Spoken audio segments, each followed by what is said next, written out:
I let QuickBooks AI categorize an entire month of transactions for me. No manual work, no rules, just AI. And here's how many it actually got right. What's up everyone, it's Liz, and today I'm gonna show you how to use AI to categorize a full month of transactions in QuickBooks Online.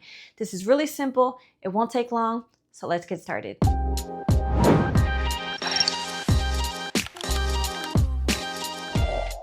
So what we're going to do is we're going to go to bank transaction, and I'm going to show you what I did here. So I connected QuickBooks to my bank account. If you don't know how to do that, it's really simple. All I do is click right here, link account. It's going to ask me what bank, you're going to connect it and go from there. Otherwise, I do have another tutorial on how to connect your bank to QuickBooks Online. And this is where AI is really, really cool in QuickBooks because it's already going to begin identifying some of the transactions. So I'm going to show you a couple of features. Here we could sort by date. It's going to give you the bank description. And in this column, these are all the expenses or money that went out of your account. And then in this column, it's all the money that you received.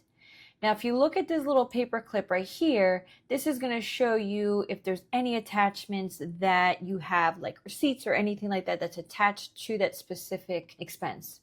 Then right here where it says from or to, it's going to be from. So any money that you received from a customer would go there, or any money that you sent out or spent to a vendor is going to go there. Then we have match categorize. If you notice right here, this is automatically going to match because this is a QuickBooks payment, and it recognizes this and says, hey, we noticed that there's this expense from Intuit for $750, but we also have this thing that matched with this invoice, so it's going to try to match it. You could double check it to make sure that it's correct, but in this case, they got it right. So that is an actual match. So I would click right here and match. Now we also have categorize. So categorize allows me to tell QuickBooks what vendor it is, what chart of account it belongs to. But as you could see, it filled in a lot of this information. So right here, if you look, it has this green check. And if I were to click on that, it's going to tell you, hey, this is Google, and it searches the information using AI. If it's the first time that you've ever dealt with a vendor, then you can kind of go in and research a little bit more. Now the green check under here with match and categorize is telling you it has a suggestion, and based on the vendor, based on some of the information it has, it's going to make a recommendation on what chart of account it belongs to. Now the reason why it's green is because we've had matched this before, and this is where we put it last time. So it's going to recommend that you put it there again, which is pretty cool. Now, if you notice right here, we have this red exclamation point. What this is basically saying is this is a new category for the vendor. They're not really sure where it goes. So what I'm going to do is I'm going to click on this one. Right here, it's going to open up the details. So I see that there's this withdrawal, but it's Google Easy Notes, which is different. So for me, I'm actually going to want to call this Easy Notes instead of Google. And I could just type in the name here and quickly add Easy Notes as a vendor.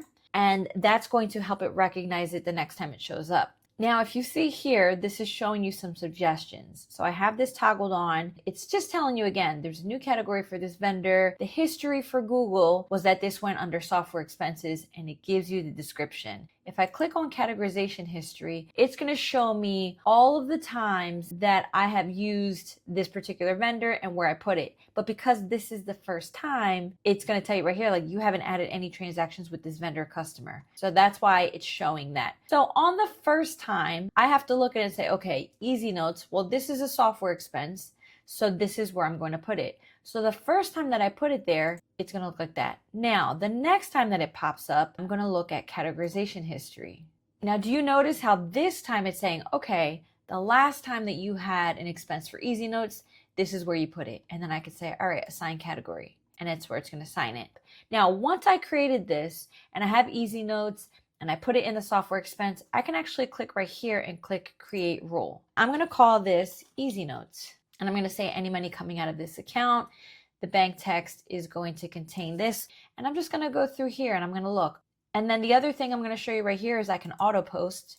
So if I turn that on, every time it sees it in QuickBooks show up with the text saying Easy Notes, it's just going to automatically put it in there for you. And this is how AI does it. Okay, so I'm back here on the main screen again. Everything else looks really good though, because again, it's recognizing these things. If I had bank rules on, I wouldn't even see half of these transactions. So bank rules, what I just showed you, you can apply that. I went through everything. All of these are green. I know that they're correct. So all I'm gonna do is I'm gonna click right here and I'm gonna hit match post. QuickBooks just went and did pretty much all my transactions for the month for me. So that's all I had to do. I connected it.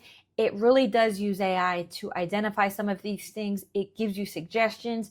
And once you start making those decisions, it's going to recognize it and recommend it again the next time. And that's it. If you want to learn how to better utilize AI in QuickBooks Online, use the link below in the description and let's schedule some one-on-one time training together. Make sure you subscribe to my YouTube channel for more helpful tips and tricks. Until next time, ciao!